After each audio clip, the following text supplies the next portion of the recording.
Capítulo 2. El parto. El parto como desestructuración espiritual. Para que se produzca el parto, necesitamos que nuestro cuerpo físico se abra para dejar pasar el cuerpo del bebé, permitiendo un cierto rompimiento. Observando un poco más, podemos percibir otro quiebre que acontece en un plano más sutil, que atañe a nuestra estructura emocional. Hay algo que se fragmenta, que se desestructura para lograr el pasaje de ser uno a ser dos. Es una pena que la mayoría de los partos los atravesemos con muy poca conciencia respecto a nuestros poderes y limitaciones, ya que vivenciarlos a fondo nos permitiría también quebrarnos por completo. El parto es una apertura forzada, similar a la irrupción de un volcán que gime desde las entrañas y que al despedir sus partes profundas rompe necesariamente la aparente solidez, creando una estructura renovada. Hoy en día, los partos conducidos, las anestesias y analgesias rutinarias y el apuro de todo el sistema por terminar rápido el trámite, el parto, nos eximen de aprovechar este momento fundacional en la vida sexual de las mujeres, como punto de partida para registrar nuestra verdadera estructura emocional que necesitamos fortalecer. El hecho es que con conciencia o sin ella, despiertas o dormidas, bien acompañadas o solas, el nacimiento se produce. Después de la irrupción del volcán, el parto, las mujeres nos encontramos con un hijo en los brazos y además con nuestros pedacitos emocionales, las piedras que se desprenden desparramados por ahí, destrozados y aturdidos, rodando hacia el infinito, ardiendo en fuego y temiendo destruir todo lo que rozamos. Esos trozos emocionales se manifiestan en el cuerpo del bebé o del niño pequeño, donde logran plasmarse ya que las criaturas conservan una apertura emocional y espiritual total. Simplemente las emociones desparramadas se hacen sentir en el cuerpo del bebé que permanece disponible. Al igual que un volcán, una vez que despedimos nuestro fuego, el contenido queda expuesto en los valles receptores. Es la sombra expulsada del cuerpo. Atravesar un parto es prepararse para la erupción del volcán interno, y esa experiencia es tan avasallante que requiere disponibilidad, apoyo, acompañamiento, amor, comprensión y coraje por parte de las mujeres y de quienes pretenden asistirnos. Lamentablemente, hoy en día consideramos los partos como actos puramente corporales y sometidos a rutinas médicas. Un trámite en el que con cierta manipulación, anestesia para que las parturientas no seamos un obstáculo, drogas que permitan decidir cuándo y cómo programar la operación y un equipo de profesionales que trabajen coordinados, se pueda sacar al bebé físicamente sano y felicitarse por el triunfo de la ciencia. Esta modalidad está tan arraigada en nuestra civilización que las mujeres ni siquiera nos cuestionamos si fuimos actrices de nuestro parto o meras espectadoras, si fue un acto íntimo vivido en alineación con nuestro diseño original de mamíferos humanos o si cumplimos con lo que se esperaba de nosotras.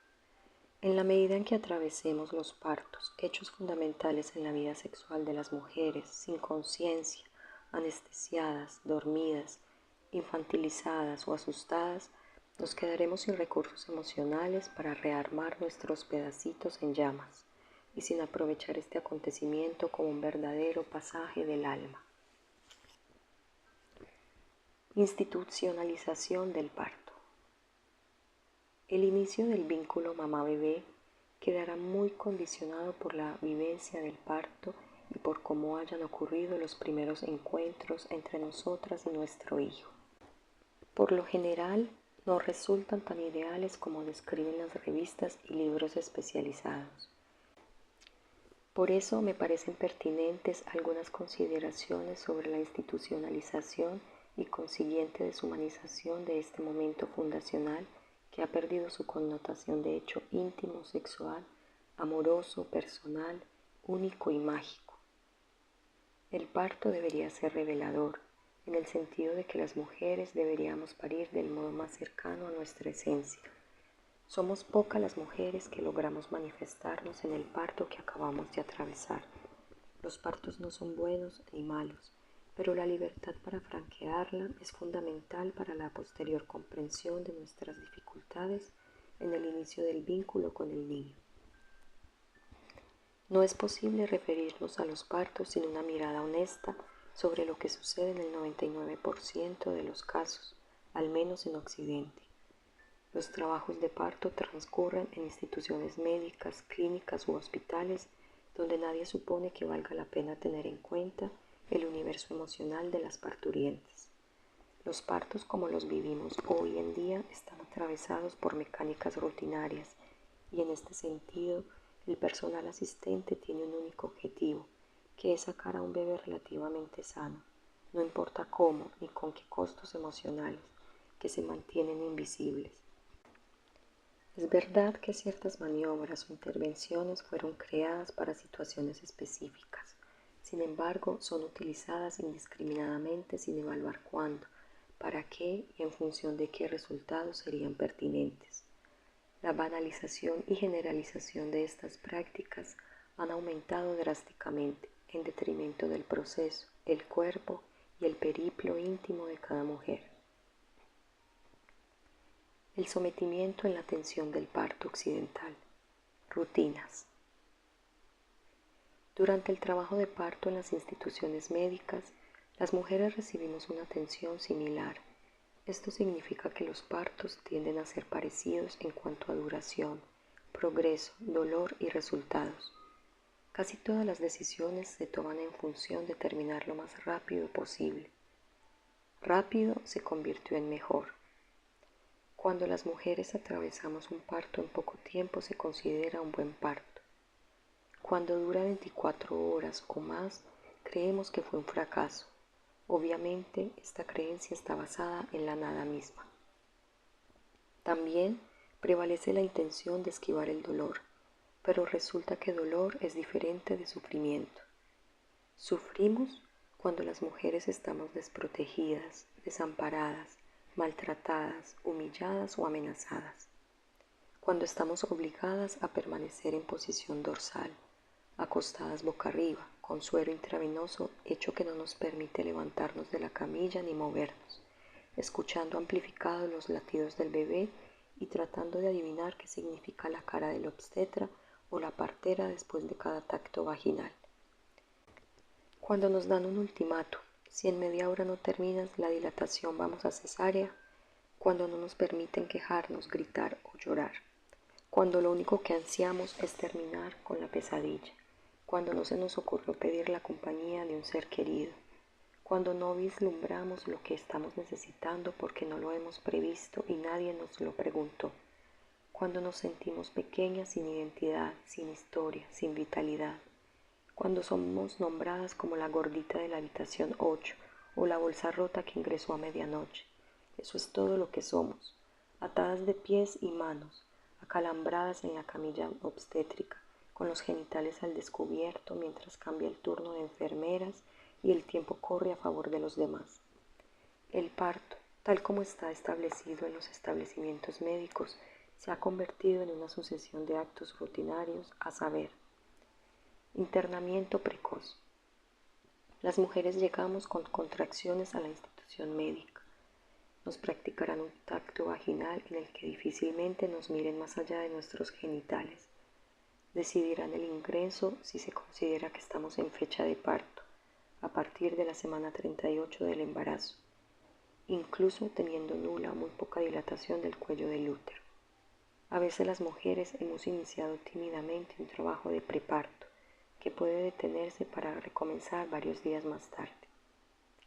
El internamiento supone permanecer acostadas, quedando a merced de los tactos vaginales frecuentes realizados por distintas personas. En los hospitales públicos, varios estudiantes de obstetricia aprovechan para realizar sus prácticas. La deshumanización y la falta de respeto ya corren en nuestra contra. Rasurado y enema. Son prácticas denigrantes para las mujeres y absolutamente innecesarias. En caso de necesitar una episiotomía, la zona por donde se hará el corte carece prácticamente de pelos. Con respecto a los enemas, la mayoría de las parturientas movemos el vientre una o varias veces durante el trabajo de parto, justamente por la presión que las contracciones uterinas ejercen sobre el ano. Las consecuencias de un enema son un goteo permanente de materia fecal líquida que las madres no podemos controlar y que resultan humillantes. Las consecuencias del rasurado también generan una denigración innecesaria y luego un crecimiento del vello púbico que pincha y molesta en una zona tan frágil como la vulva. Vale la pena cuestionarse si hay algún otro motivo lógico que justifique estas prácticas. Goteo. Prácticamente todas las mujeres, al ser internadas para el trabajo de parto, recibimos el famoso goteo. Se trata de la introducción de oxitocina sintética, que es la hormona que produce naturalmente el organismo para provocar las contracciones uterinas con el único fin de acelerar las contracciones y lograr un parto más rápido. Deberíamos preguntarnos por qué creemos que un parto rápido es un parto mejor, o quién tiene tanto apuro. A esta práctica se le llama también inducción del parto. Se utiliza cuando ya llegó la fecha de parto, es decir, entre la semana 38 y la semana 40 de embarazo, y las mujeres no dilatamos. Esta vía abierta permite a los médicos suministrar drogas para enlentecer el trabajo de parto, si así lo requieren por comodidad de horarios o superposición de partos o cambio de guardia, o bien para acelerarlo por razones que pocas veces tienen relación directa con la parturienta. Muchas mujeres comentamos luego como si tuviéramos un defecto natural. Yo no dilato. Sin embargo, todas las mujeres dilatamos si esperamos el momento en que espontáneamente comience el trabajo de parto. Es interesante notar que en las clínicas privadas los viernes nacen muchísimos bebés después de inducciones de parto. Para los obstetras, parteras y asistentes es más tranquilizador terminar con los partos antes de que se produzcan espontáneamente durante los fines de semana. Todos los libros de obstetricia consideran la fecha probable de parto en la semana 40 más menos 15 días. Es decir, que la fecha probable va desde la semana 38 hasta la semana 42. Sin embargo, muy pocos médicos están dispuestos a esperar hasta la semana 42. Los cálculos son estimativos y otras consecuencias relativas a las inducciones de parto son el elevadísimo número de bebés nacidos con bajo peso, que luego requieren asistencia médica neonatológica con la consiguiente separación corporal de las madres, estrés para el niño y su familia, dificultad para el inicio de la lactancia, etc. Si el parto no se produce y se supone que las mujeres ya cumplimos la semana 40, con frecuencia se induce el parto para luego constatar que el peso y madurez del bebé correspondían a la semana 38. Ante la evidencia de la cantidad de bebés que colman los servicios de recuperación neonatológica, vale la pena cuestionarnos sobre este apuro generalizado y sin sentido. Las inducciones del parto rutinarias traen otra gravísima consecuencia. Al introducir oxitocina artificial en mayor cantidad de lo que el cuerpo de las madres producimos naturalmente, las contracciones son mucho más dolorosas, potentes y sin intervalos. En algunos casos, el parto efectivamente se acelera y culmina en pocas horas. Otras veces las contracciones uterinas son más intensas de lo que el bebé puede soportar. Entonces acelera el ritmo de los latidos del corazón para contrarrestar la falta de oxígeno. Cuando se cansa, bajan los latidos por debajo de 120 por minuto. Esto significa sufrimiento fetal. El bebé necesita oxígeno. La indicación correcta es la cesárea. Así es como fabricamos la impresionante cantidad de cesáreas que todos conocemos. Permitir que las mujeres atravesemos el trabajo de parto al ritmo de nuestras contracciones naturales con suficiente acompañamiento y cuidado conduce a que excepcionalmente el bebé padezca sufrimiento fetal. El elevadísimo número de cesáreas que se realizan hoy en día tiene en parte su explicación, ya que todos los partos son atendidos con goteos de rutina.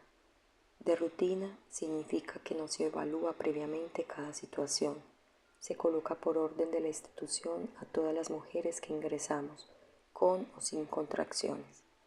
Conviene aclarar que muchas mujeres no comenzamos el trabajo de parto propiamente dicho, aunque sí tengamos contracciones. Es cuestión de esperar. Cuando nos realizan una cesárea, se nos condena a las mujeres a ser sometidas a sucesivas cesáreas y por ende a limitar nuestra maternidad a 3 hijos. Episiotomía. Es el corte que suelen hacer en pleno periné, tomando una parte del labio de la vulva. El objetivo es acelerar el periodo expulsivo. Esta práctica se realiza en casi todos los partos vaginales. Se corta el músculo en forma oblicua. Su cicatrización es terriblemente dolorosa y produce en las puérperas un sufrimiento tal que repercute forzosamente en la disponibilidad de las madres para ocuparnos de nuestro recién nacido. Con la episiotomía se intenta esquivar la posibilidad de un desgarro. Los desgarros pueden ser importantes si las madres estamos recostadas, pero son pequeños si el parto es vertical, es decir, si estamos paradas sobre nuestros propios pies. Cesáreas. Al convertirse en rutina la inducción de los partos, es lógico que la mayoría de las cesáreas sean fabricadas habiéndonos exigido a las madres y a los bebés una dinámica artificial en el trabajo de parto que finalmente explota y nos obliga paradójicamente a salvar la situación gracias a las cesáreas. ¿Es tan grave una cesárea? No, no es gravísima en sí misma. Hoy en día las cesáreas se practican con técnicas de avanzada tecnología. Salvan a muchos niños y a muchas mujeres y es una maravilla que exista esta posibilidad sin grandes riesgos. Lo único grave es el número de cesáreas innecesarias que se practican en el mundo occidental por desconocimiento, por ignorancia, por estar al servicio del confort de los profesionales y por la banalización que se ha hecho de esta práctica. También como consecuencia del poquísimo cuestionamiento sobre las prácticas médicas y paramédicas que nos permitan discernir entre lo que es indispensable hacer y lo que no es imprescindible, si tiene un costo demasiado elevado para las mujeres que recibimos esa atención. Está claro que el precio de la deshumanización lo pagamos las mujeres con nuestros cuerpos. La distancia de nosotras mismas, la desconexión con la que hemos llevado adelante nuestro devenir y la infantilización y falta de madurez para afrontar los desafíos de nuestras vidas son caldos de cultivo suficientes para someternos a cualquier situación mientras delegamos ciertas responsabilidades en otros. El maltrato. Las mujeres seguimos relatando con lujo de detalles el maltrato en los hospitales y salas de atención primaria. Las mujeres pasamos horas con las piernas atadas, abiertas, sin poder movernos hasta acalambrarnos, con los genitales desnudos a la vista de enfermeras, parteras y estudiantes de medicina que entran constantemente a las salas de parto, compartidas además con otras parturientas que aúllan de dolor, de soledad, de desamparo, de maltrato y de falta de consideración por las mujeres que estamos a punto de dar a luz. Por supuesto que en esas circunstancias todas preferimos anestesiarnos, dormirnos o desaparecer, anhelando que termine cuanto antes la tortura.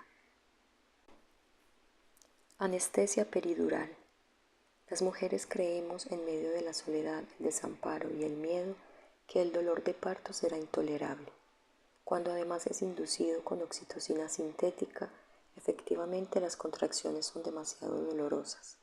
Si las mujeres estamos en posición dorsal, acostadas, inmovilizadas, atadas en la camilla obstétrica, con las piernas elevadas y acalambradas, con un brazo inmovilizado por el suministro del goteo y el monitor rodeando nuestra cintura, con el sonido de los latidos del bebé que nos inundan de temor, obviamente pediremos a gritos la anestesia peridural que nos libere de ese infierno. Por suerte existe. Algunos médicos prefieren suministrarla desde el principio. Así las parturientas no molestamos y ellos pueden trabajar tranquilos. De esta manera las mujeres dejamos de sentir todo dolor, pero también el goce. Perdemos el miedo, pero también la lujuria de la ruptura. Claro que, para internarse en camino del dolor, las condiciones del trabajo de parto deberían ser otras. movimiento libre del cuerpo, seguridad, cobijo, confort, acompañamiento amoroso y progresión natural del proceso. La anestesia, que es vivida como salvadora, es muchas veces el único recurso dentro de una situación previa de sometimiento al que hemos entrado con total ingenuidad y sin recursos para asumir nuestras reales posibilidades para parir. Reflexiones sobre el maltrato. Las mujeres tenemos miedo del dolor de los partos, pero cuando relatamos nuestras experiencias sin darnos cuenta, nos referimos al maltrato que genera el sufrimiento y que confundimos con dolor. Cada parto es diferente. Naturalmente, suelen durar más tiempo de lo que hoy se admite como tolerable. Entre 2 y 24 horas es un tiempo promedio razonable. 2 o 3 días de parto, incluso más, pueden ser necesarios para que las mujeres elaboremos internamente el desprendimiento y nos sintamos capaces de abrir el cuerpo y entregarnos al pasaje. Yo no dilato, suele ser la explicación que las mujeres damos para justificar la cesárea. Sin embargo, todas las mujeres dilatamos. Sucede que no hemos esperado que el parto se desencadene. Las mujeres que no dilatamos simplemente no hemos comenzado aún el trabajo de parto. Cada vez que las mujeres, con coraje, relatamos el maltrato que hemos recibido durante el trabajo de parto, adquiriendo conciencia sobre lo vivido, se produce una avalancha de identificaciones en los recuerdos de cada mujer. Entonces, con asombro, cada una de nosotras va constatando todo lo que no nos hemos atrevido a decir, lo que no fuimos capaces de pedir, lo que no sabíamos. Notemos que en otras prácticas médicas corrientes, por ejemplo, en una cirugía para extraer un órgano o para reparar una fractura de hueso, nadie recibe maltratos como las parturientas. Posiblemente se deba a que alrededor de un nacimiento, al igual que en torno a la muerte, todos estamos emocionalmente implicados. No nos resulta indiferente. Cada nacimiento del que somos testigos nos remite a nuestro nacimiento, a los hijos que tuvimos, a los que no tuvimos, a los que querríamos tener, a los que perdimos. Y un hecho tan conmovedor merece ser asistido por personas capaces de implicarse afectivamente, además de conocer algunas maniobras, si fueran necesarias, para colaborar en el nacimiento. Si los acompañantes no tienen esa mínima conciencia, aparece el maltrato, porque lo que se vive es demasiado intenso y apasionante como para tolerarlo como simples espectadores. Ser testigos de un rompimiento espiritual de tales dimensiones supone tener claro el propio camino. Acompañar partos no es lo mismo que asistir a una práctica médica de cualquier otro orden. La falta de conciencia sobre la ruptura que se está produciendo y la poca conexión que los profesionales mantenemos sobre nosotros mismos establece la distancia óptima con aquello que sucede. Por eso el maltrato al que estamos sometidas la mayoría de las mujeres en situación de parto funciona como un resguardo para los asistentes, para no ser succionados por la intensidad emocional que se adueña del escenario. Algunos relatos frecuentes de parturientas. En el hospital yo no me atreví a gritar porque oía a otra parturienta que gritaba mucho y le pegaron un cachetazo. Entonces me dije, a ver si me pegan a mí también. En el nivel socioeconómico no tiene nada que ver. Yo estuve en una clínica privada reconocida y cuando llegó la enfermera me destapó y me retó porque había manchado las sábanas. Fue apenas salir de la sala de cirugía, yo estaba medio dormida. Yo tuve un desgarro y no me creían. Me querían hacer levantar a toda costa. Lloraba de dolor hasta que conseguí un médico que me revisara y dijera que efectivamente tenía un desgarro y no podía caminar. A mí me habían prometido que mi marido iba a poder entrar a la sala de parto conmigo, pero cuando llegó el momento nadie escuchó nuestra petición. Cada vez que gritaba por el dolor de una contracción, la enfermera se reía y me decía, cuando lo hiciste te gustó. Yo no podía creer que en pleno siglo XXI alguien me dijera algo así. Cuando le expliqué a mi médico que quería esperar a que el parto se desencadenara solo sin provocarlo, me dijo, si quieres que tu hijo se muera, es problema tuyo. La mayoría de las mujeres conservamos cierta memoria del sufrimiento, pero no tenemos conciencia del maltrato que hemos recibido. Antes de la era de los partos medicalizados y sistemáticamente institucionalizados, las mujeres paríamos acompañadas de alguna mujer experimentada y asistida por otras mujeres, madres, primas, hermanas. Es verdad que los partos difíciles podían ser dramáticos y las condiciones de higiene generaban una mortalidad perinatal superior a la de hoy en día, pero en otro sentido manteníamos una mejor calidad de partos. Disfrutábamos de la intimidad, el silencio y el respeto por el tiempo que necesitábamos. Nadie nos apuraba, nadie nos acostaba, nadie nos pinchaba ni nos cortaba, nadie nos sometía y obviamente las complicaciones en los partos eran menos frecuentes que en la actualidad. El cuerpo tiene memoria. Aquello que atravesamos juntos, madres y bebés, va a dejar huellas en ambos. Los partos mal llevados y las promesas incumplidas dejan marcas. Hay muy pocos médicos que aceptemos atender partos sin goteos y sin realizar episiotomías de rutina. No solo el sistema económico exige apurar los partos, sino que los médicos jóvenes aprendemos las maniobras, repitiendo los hábitos hospitalarios sin que medie ninguna reflexión autónoma. Por otra parte, los seguros médicos nos pagan muy poco a doctores y parteras, por lo que solemos tener a cargo muchos partos por mes, con la consiguiente poca disponibilidad. Sin embargo, cada parto es único y merecemos encontrar nuestro propio clima. Hablar de partos en esta época es hablar de maltrato hacia las mujeres, deshumanización y falta de respeto. El mundo sería otro si pudiéramos acompañar a cada parturienta en su proceso personal, sin ninguna otra ciencia más que la de poner el corazón, siendo capaces de estar atentos por si aparece algún riesgo y evaluando seriamente si se requiere alguna intervención rigurosamente necesaria y beneficiosa para un buen nacer. La opción de parir rodeada de respeto y cuidado. Llegó la hora de hacernos cargo de nuestros partos. Es insólito que en materia de partos las mujeres estemos tan desconectadas, ignorantes, temerosas y sin tomar la decisión de elegir a nuestro favor, en contraposición con otros aspectos de nuestra vida cotidiana como el trabajo, las relaciones sociales, familiares o afectivas en las que nos manejamos con diversos grados de autonomía y libertad. ¿Es posible imaginar un parto diferente? ¿Es importante? Comencemos por pensar que el parto no es solo un hecho físico que comienza con las contracciones uterinas y finaliza con el nacimiento del bebé y el desprendimiento de la placenta. Es, sobre todo, una experiencia mística, posiblemente el hecho más importante en la vida sexual de las mujeres, y como hecho sexual merecemos vivirlo en intimidad y en profunda conexión con nuestro ser esencial, con nuestras historias, percepciones, obstáculos, desafíos y deseos personales.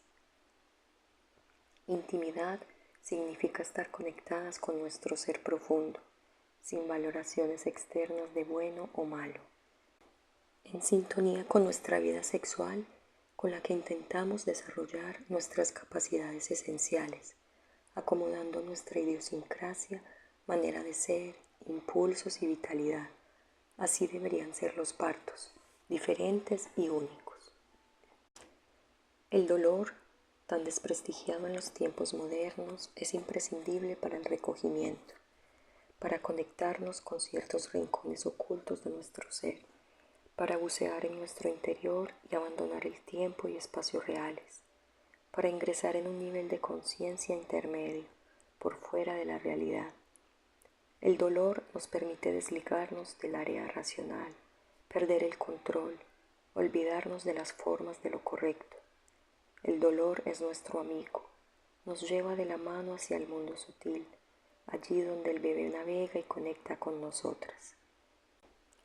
Es indispensable perder la noción del tiempo y del espacio para parir, adentrándonos en un túnel de desprendimientos y rupturas y alejándonos del mundo concreto, porque parir es pasar de un estadio a otro, es un quiebre espiritual y como todo rompimiento duele. El parto no es una enfermedad para curar, es el pasaje a otra dimensión. Ahora bien, partir del mundo de las formas es posible solo si alguien nos sostiene, si contamos con un acompañamiento amoroso por parte de un profesional o un ser querido dispuesto a mirarnos y a estar a nuestro servicio. Si las mujeres tenemos que estar atentas defendiéndonos del maltrato y la deshumanización, no nos quedan fuerzas ni voluntad para introducirnos en las profundidades de nuestro ser. Por eso es imprescindible elegir la mejor compañía para este viaje. No nos conformemos con lo que todo el mundo elige, con los médicos de moda o prestigiosos. Al contrario, hay que evaluar quién está dispuesto a observar nuestro personalísimo encuentro con la sombra, cuidándonos y haciendo todo lo que esté a su alcance para preservar nuestra salud física y espiritual. Acompañar a cada mujer en su parto. Asistir y acompañar un parto es una tarea muy compleja a causa de la dimensión del hecho humano. Tan inmenso y misterioso es el escenario que la mayoría de los profesionales optamos por desconocer lo humano en la atención y seguimiento de los partos y nos refugiamos en la intervención, cosa que nos calma y nos da la sensación de que hicimos todo lo que había que hacer. Si tenemos en cuenta que las parturientas necesitamos mucha confianza para animarnos y entregarnos a ese rompimiento físico y espiritual que tiene que producirse para permitir la salida de nuestro bebé, deberíamos considerar ese momento, a veces larguísimas horas, incluso días, como merecedor de mucho amor. Solo con amor podremos consagrarnos a ese viaje desconocido, tocando un límite imaginario entre la vida y la muerte, y lanzarnos al infinito. Es tal el desconocimiento que tenemos los profesionales sobre el alcance de ese pasaje que hacemos todo lo posible para controlar, produciendo hechos que nos mantengan aferrados al ámbito cuantificable. Imponemos reglas, horarios, fechas, tiempos, posiciones. Cortamos, pinchamos, medimos, analizamos, medicamos, anestesiamos, de manera que todo sea concreto, palpable e indiscutible. En otras palabras, estamos preocupados por los aspectos corporales de modo tal que no haya lugar para otro tipo de consideraciones. En efecto, los partos se han convertido en un área en donde las mujeres nos perdemos, en lugar de encontrarnos con eso que somos. Casi todas las rutinas impuestas, desde el ingreso de las parturientas en una institución médica, tienen por objetivo deshumanizar el acontecimiento. Nos roban nuestra identidad, nadie nos llama por nuestro nombre, nadie conversa amablemente con nosotras sobre el desarrollo del parto, se nos acuesta en una camilla incómoda, no se nos permite caminar para trasladarnos hasta la sala de partos. Por supuesto, no podemos gritar sin ser castigadas. La mayoría de los partos son inducidos, es decir, que deliberadamente se aceleran o se retrasan las contracciones según la disponibilidad de horarios del personal médico. Estas prácticas son tan banales que casi nadie las cuestiona. He aquí mi mayor desconcierto. Cuando las situaciones injustas son corrientes, perdemos la noción de libertad. Históricamente, las mujeres hemos atravesado nuestros partos rodeadas de mujeres con experiencia. Solo en el siglo XVIII los médicos varones empezaron a entrar en este terreno, acostando a las mujeres para estar más confortables, ellos convirtiendo los partos en una enfermedad. Hoy en día, esta idea está tan incorporada en la cultura occidental que no podemos imaginar un parto fuera de una institución médica. Sin desmerecer los avances tecnológicos y una leve disminución de la mortalidad perinatal, es una pena que los avances logrados gracias al conocimiento se vuelvan en contra de la integridad emocional de las mujeres que damos a luz. Ahora bien, para utilizar la tecnología en beneficio de las parturientas, es necesario lograr un acercamiento humano para conocer a cada mujer en particular. Cada una de nosotras tiene una historia, una elección de vida, una situación afectiva, económica, psíquica, única. Y la mejor manera de acercarnos es preguntando: ¿cómo estás? ¿Qué necesitas? ¿Qué te puedo ofrecer? ¿Tienes miedo? ¿Te duele? ¿Quieres la compañía de alguien? ¿Estás cómoda? ¿Me quieres contar algo que yo no sepa? ¿Quién está cuidando a tus otros hijos? ¿Quieres mandar algún mensaje? ¿Tienes madre? ¿Tienes buena relación con ella? Etcétera. Lo ideal es llegar al parto con algún vínculo preestablecido con las personas que nos van a acompañar. Hablo de vínculo, no de visitas obstétricas para control del embarazo. Si hay acompañamiento humano, el parto puede ser doloroso, largo, fatigoso o complicado, pero se atraviesa buscando recursos genuinos. Si no, cualquier situación de dolor o de miedo se convierte en sufrimiento y desamparo. Más tarde, en este estado de desintegración psíquica, las madres tenemos que ocuparnos de nuestros bebés sintiéndonos devastadas.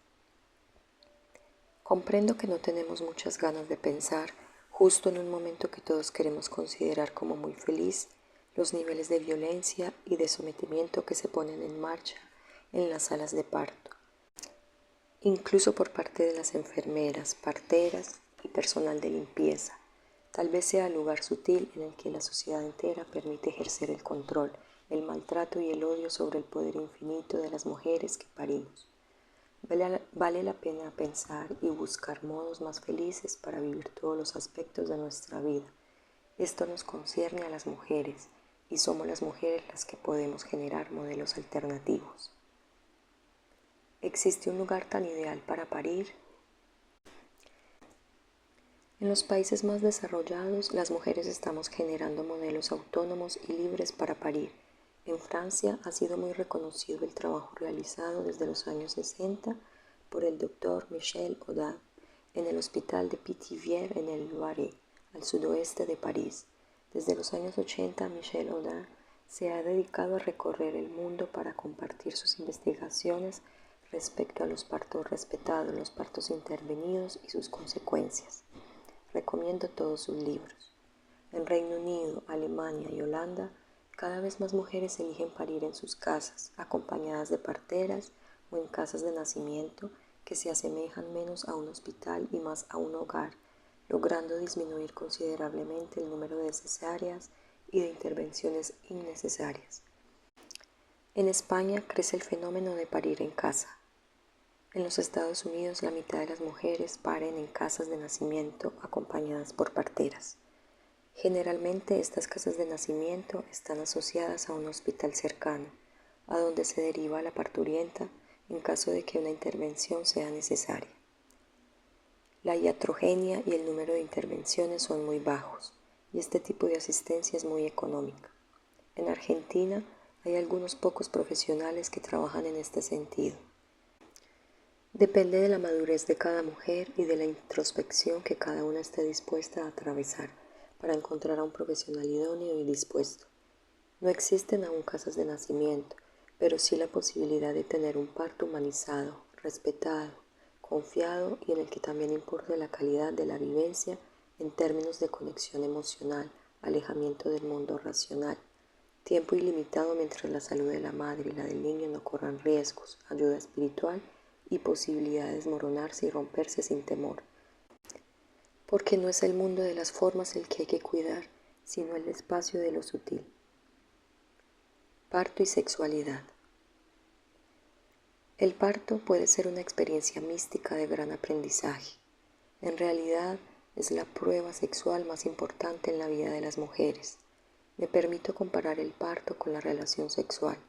Una cosa es hacer el amor con la persona amada y otra muy diferente es sufrir una violación. Físicamente hablando, ambas son relaciones sexuales con penetración. Sin embargo, cuando las mujeres hacemos el amor, vamos al encuentro de nosotras mismas y del otro, reconociéndonos en lo que activamente damos y recibimos. La relación sexual no es ni buena ni mala, es. No podríamos catalogarla ni por su duración, ni por la intensidad de las sensaciones, ni por las palabras dichas, ni por el objetivo. No hay resultados. Solo hay encuentro humano y amor. Cuando las mujeres somos violadas, Tratamos de que el infierno termine lo antes posible. Hacemos todo lo posible para no enojar al otro ni que recrudezca su sadismo. Nos portamos bien, no gritamos, no nos quejamos, no pedimos, no hablamos. Cuando la pesadilla llega a su fin, olvidamos los detalles de lo que pasó para recordar solo lo que nos salvó. Suponemos que el violador es quien nos perdona la vida. Lamento comparar las vivencias de parto con las violaciones, pero las mujeres tenemos poquísima conciencia de las situaciones violatorias de nuestra intimidad durante la tensión de los partos, justamente porque cuando recibimos la recompensa del bebé, aunque estemos destruidas emocionalmente, creemos que no tenemos ningún derecho a recordar ni reconocer las situaciones de extremo maltrato físico y emocional que hemos padecido. Los mecanismos rutinarios y abusivos de la atención de los partos nos quitan a las mujeres la posibilidad de introspección en uno de los momentos claves de nuestras vidas. El nacimiento, la crianza de los hijos y los vínculos familiares faltos de una mirada interior pierden sentido, razón de ser y se convierten en situaciones alienantes para todos. Las tan renombradas depresiones puerperales o incluso las psicosis puerperales tienen relación en parte con la deshumanización y el maltrato atroz por parte del personal asistente, además de una fragilidad psicológica previa al parto y un escenario de violencia, soledad y mandatos morales rígidos y represivos que colaboran para que la supuesta depresión se instale como grito desesperado. Es innegable que la falta de reconocimiento y apoyo hacia las mujeres que necesitamos respaldo, cobijo, afecto y aceptación para atravesar un parto y desprendernos del cuerpo de nuestro bebé nos lleva fácilmente a sentimientos de tristeza y soledad, de incomprensión y confusión. Pero hay un abismo entre tristeza y la supuesta y mal diagnosticada depresión puerperal. Es sorprendente que estos maltratos, tan instalados en nuestra civilización, no sean percibidos como tales. Las mujeres no guardamos registros organizados después de haber sufrido humillaciones innecesarias. Ni siquiera podemos soñar cómo nos hubiera gustado parir. Nos resulta inimaginable, posiblemente porque las mujeres que conocemos han parido en condiciones similares a las nuestras. Entonces no quedan vestigios en nuestro entorno de acontecimientos de partos íntimos ni amorosos. Un parto respetado debería ser la ocasión perfecta para permitirnos a las mujeres vivir las regresiones necesarias que nos faciliten el desprendimiento del cuerpo de nuestro hijo. Es verdad que las manifestaciones regresivas suelen ser impactantes. Las mujeres necesitamos llorar, gritar, pedir, rezar, movernos, conectarnos con recuerdos, en fin, precisamos utilizar nuestra inteligencia intuitiva que el ser humano ha ido desarrollando a lo largo de millones de años para ser activamente las protagonistas de nuestro mejor parto posible. Las mujeres deberíamos parir sin el condicionamiento de infraestructuras inadecuadas y sin prejuicios ni apuros del equipo asistente. Las salas de parto deberían ser lugares amenos, donde las parturientas podamos gritar a gusto, descansar, estar en intimidad con el padre del bebé o con quienes nosotras deseemos, solicitando las compañías o las ayudas que realmente necesitamos a cada instante. Y los sistemas de atención deberían encontrar la manera de no deshumanizar a tales extremos los partos, recordando que el acto de parir roza apenas los actos médicos y que con un poco de mirada, silencio, respeto y sostén, la mayoría de los partos podrían ser acompañados como lo que son, procesos sanos y naturales de la vida sexual y emocional de las mujeres. Las personas que hemos tenido el privilegio de acompañar o asistir partos respetados, sabemos que hemos sido testigos de una evidencia. El mundo sería otro si las salas de parto fueran ámbitos amorosos y acogedores, si en el inicio de la relación entre seres humanos hubiera lugar para las emociones, si la deshumanización no abarcara las áreas de la bienvenida al mundo. Quiero demostrar que la calidad de la relación y la entrega a la fusión emocional que las madres podremos luego desarrollar con los recién nacidos estarán teñidas de las improntas del maltrato vivido, la despersonalización y la infantilización de nuestro ser esencial. Nuestros hijos pequeños se encuentran en la mayoría de los casos con madres devastadas psíquicamente y que ni siquiera tenemos conciencia de ello. Recordando mi segundo y mi tercer parto. Mi primer parto fue una cesárea, que luego comprendí innecesaria, en febrero de 1982 en París. Sucedió en el prestigioso Hospital Saint-Vincent-de-Paul, en el 14e arrondissement, a pocas cuadras de mi casa. Simplemente esa tarde había demasiadas parturientas y nos otorgaban una hora a cada una. Si pasaba la hora establecida, directo al cuchillo. Así fue.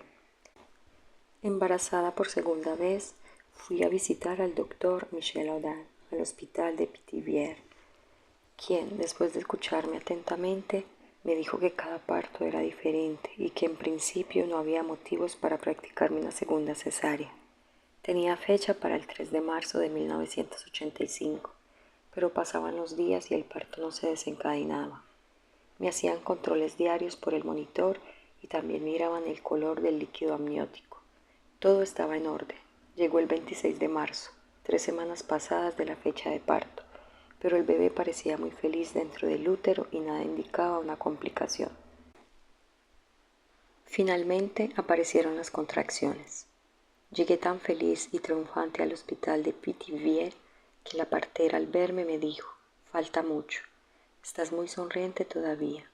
Efectivamente, el trabajo de parto duró 24 horas. Ese día y esa noche me propusieron todo tipo de trabajos, caminatas, conversaciones, cantos y mimos.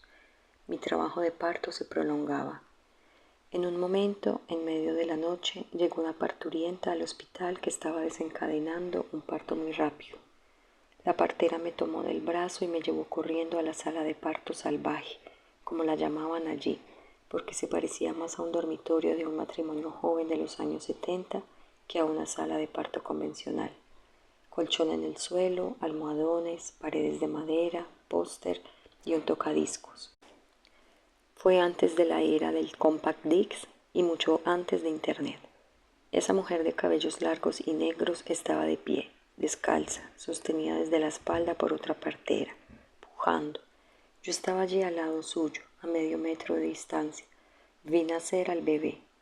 Olí la sangre fresca y me invadió una emoción hasta estallar en llanto, sollozando de alegría. Tal nivel de emoción aceleró mis contracciones. Minutos después terminé mi dilatación, entregada y emocionada por el milagro de la vida. Mi hombre amado me sostuvo por la espalda. Yo estaba medio parada, pero la fuerza del empuje me hacía llegar acuclillada casi al suelo. Vi a mi bebé asomar y la tomé con mis brazos mientras salía suavemente del canal de parto. Luego me deslizaron hacia el suelo sobre una sábana blanca y colocaron una pequeña bañera de plástico con agua tibia entre mis piernas. El papá la sumergió en el agua tibia mientras nuestra hija abría los ojos en la penumbra y sonreía. Un rato después cortó el cordón umbilical que ya no latía. La bebé nunca lloró, ni siquiera gimió, solo sonreía y me miraba con ojos enamorados como si me conociera. La puse al pecho llorando, agradecí eternamente a mi partera, Georgette, porque usando su sabiduría femenina había buscado y encontrado la manera de hacerme soltar las amarras de mi control para que finalmente me lanzara a parir. Fue la fuerza del parto de una mujer desconocida la que me posibilitó la entrega. Minutos más tarde regresé caminando a mi cuarto con la bebé en brazos. Muchos años después, en Buenos Aires, y con otro amor en mi vida, experimenté mi tercer parto. Habíamos decidido parir en casa, con Raquel Chalman, partera y amiga íntima, y con el doctor Carlos Burco, médico. También en esa ocasión se retrasó 2 semanas según la fecha probable de parto, pero yo tenía la sensación de haber vivido esa novela. Me dedicaba a calmar a las personas que se alarmaban alrededor, porque los días pasaban y el doctor no me hacía nada. Una noche empezaron las contracciones, avisé a mis hijos adolescentes. Raquel Chalman llegó enseguida. Nos pasamos la noche riéndonos en casa, comiendo algo liviano, cuchicheando, haciendo chistes, solo interrumpidas por las contracciones que se hacían cada vez más dolorosas y seguidas. por lo que necesitaba ponerme a cuatro patas para calmar el dolor. En algún momento me sumergí en agua, pero después estuve incómoda y preferí salir. A las 5 de la madrugada salió del fondo de mi ser un aullido y escuché decir a Raquel: es el grito del parto, el bebé está a punto de salir. Cuenta la leyenda, porque no tengo un registro preciso de lo que pasó, que tal como estaba de pie, tomé con toda mi fuerza el cabello de mi marido, con la otra abracé a Raquel, mientras Carlos Burgo, acostado en el suelo, recibía a la bebé. Me la puse en el pecho y la bebé no succionó. Yo pregunté desesperada: ¿qué pasa, que no chupa? Mientras todos estallaban en carcajadas diciendo: vamos a llamar a una especialista en lactancia que se llama Laura Goodman. En ese momento supe que mis hijos mayores habían pasado toda la noche sentados en la escalera en silencio, esperando el desenlace, y le preguntaron a Raquel si ya podían bajar. Entre los dos bañaron y vistieron a la bebé, mientras me daban unos puntos a causa de un pequeño desgarro. Después nos dormimos todos abrazados en la gran cama matrimonial. Al mediodía nos despertamos. El sueño era real y sobre todo increíblemente simple. Aunque corría el mes de abril, el día era primaveral. Nos vestimos y salimos a pasear, con la niña recién nacida en brazos. Fin de la historia.